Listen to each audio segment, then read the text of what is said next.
وأول ما يجب الحفاظ عليه منها الماء. قال تعالى: وجعلنا من الماء كل شيء حي. فالماء سر الحياة وسبب النماء، وهو من مكونات البيئة الأساسية، وهو ضروري لحياتنا في الشرب والزراعة والاستخدامات اليومية المتنوعة. والمحافظة عليه وغرس ثقافة ترشيد استهلاكه مطلب هام. والهواء من مكونات البيئة، فلنحافظ على نقائه وصفائه، ولنجتنب حرق المخلفات الزراعية وغيرها مما يتسبب في الإضرار بالبيئة.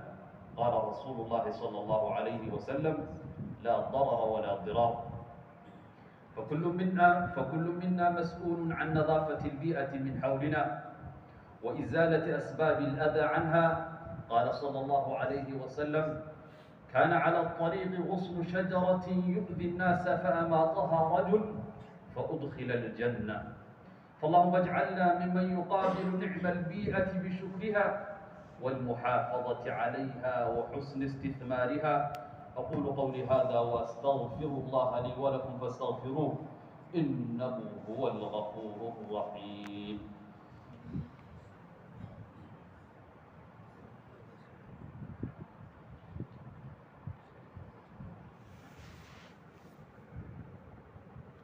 الحمد لله وحده، والصلاة والسلام على من لا نبي بعده، وعلى آله وصحبه ومن تبع هديه.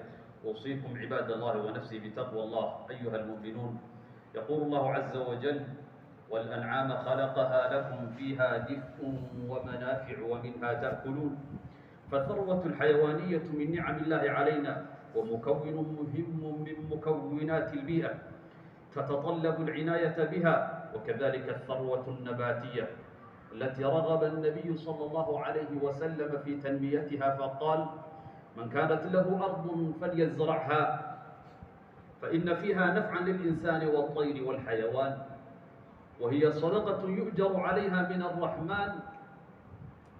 هذا وصلوا وسلموا على نبينا محمد، وكما أمرنا ربنا سبحانه فقال: إن الله وملائكته يصلون على النبي يا أيها الذين آمنوا صلوا عليه وسلموا تسليما.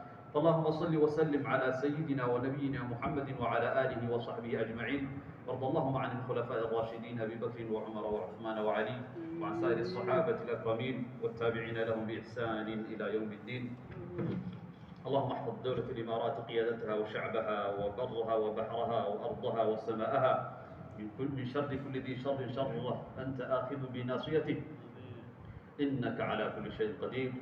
اللهم اجعل دولة الإمارات بلدا آمنا مطمئنا سخاء رخاء، واحفظها بحفظك واحرسها برعايتك وأدم الاستقرار عليها. اللهم وفق رئيس الدولة الشيخ خليفة بن زايد ونائبه الشيخ محمد بن راشد وولي عهده الشيخ محمد بن زايد، وحكام الإمارات وأولياء عهودهم وولي عهد دبي الشيخ حمدان بن محمد لما تحبه وترضاه. اللهم ارحم الشيخ زايد والشيخ راشد والشيخ مكتوم والشيخ حمدان وشيوخ الإمارات الذين انتقلوا إلى رحمتك، وأدخلهم بفضلك فسيح جناتك، وارحم شهداء الوطن وأجزل مثوبتهم، وارفع في الجنة درجتهم وشفعهم في أهلهم. اللهم ارحم المسلمين والمسلمات الأحياء منهم والأموات.